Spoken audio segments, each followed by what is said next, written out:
A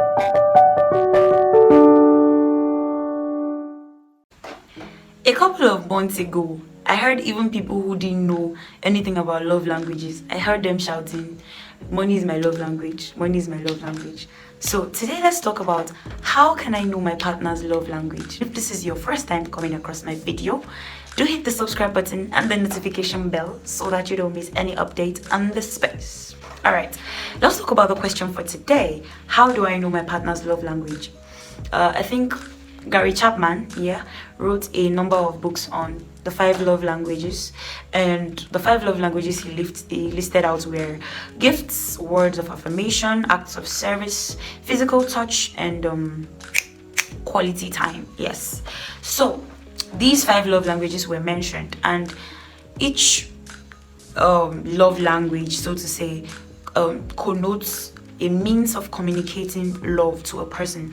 So the whole idea of love languages, for those who don't understand, let me give you a background on it. The whole idea of love languages is based on the fact that humans are dynamic in nature. So the way we all understand things are different, the way we all interpret things are different, the way we all appreciate things are different. So the way I would prefer to receive love might not be the way my friend prefers to receive love.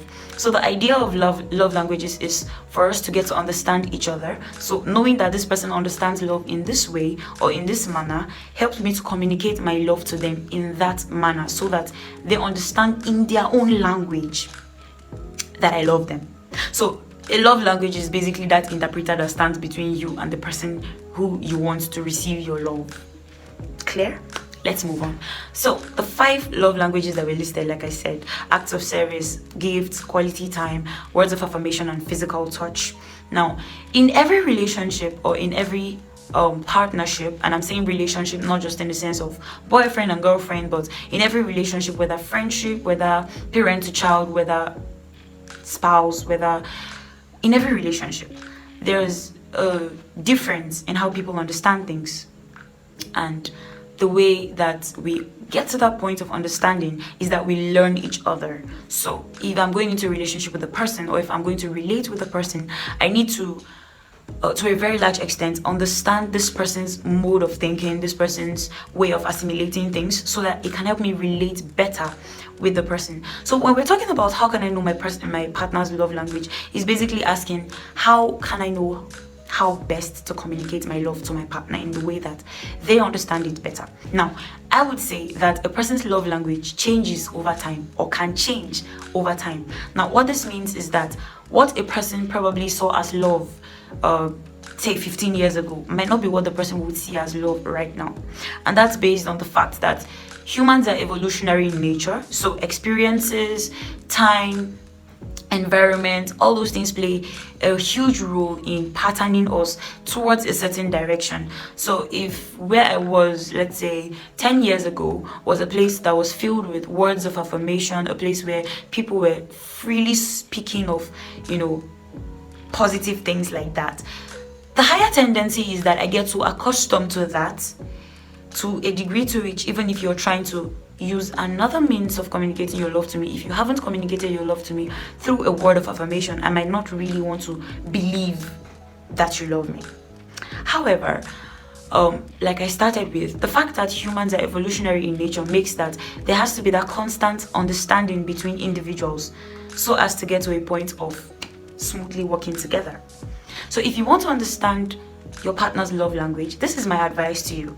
Rather than focusing on your partner's love languages per se, I would say you should focus on what they need at every point in time. Because a lady who has 10 tasks at hand and is already running late to work is not going to receive your gift with the same appreciation as a lady who is probably in her leisure time just scrolling through social media or just enjoying herself. So rather than focusing on how I can know my partner's love language, I would rather want to know what they need at every point in time. Because if your focus is on your partner's love language, the higher tendency is that you begin to believe that at every point in time you want to communicate your love to that person. If you don't communicate it through that language, the person is not going to understand you. Which means that you will isolate that language from every other form of expressing love. And then it begins to feel as though you are feeding that person of one diet and starving them of all other forms of nutrition, because there has to be a balance to it. You can't find someone who you claim to love or who you claim to have feelings for and you won't want to give that person gifts. You can't feel that same way towards the person and you won't want to be around them, which is quality time. You can't have a feeling of love towards a person and you won't want to give that person a word of affirmation. So everything, they all work hand in hand. It's just that the way people tend to receive them might differ in weight among individuals. So like I said, rather than focusing on the love language of your partner, focus on what your partner needs at that point in time, because that is what they are going to appreciate most. So if I need a bag, right, and my primary love language is, let's say, quality time, you know that you can spend 4 hours with me and I will be very grateful. Of course, I would appreciate it. I will feel loved. But if you know that I need a bag and you get me that bag, come on, even if you don't spend 4 hours with me, I'm still going to feel appreciative, because you met a need. And it cuts across every form of relationship, not just romantic relationships, even in your friendships, your partnerships, your business relationships, your relationship with your parents or your siblings. It cuts across every form of relationship.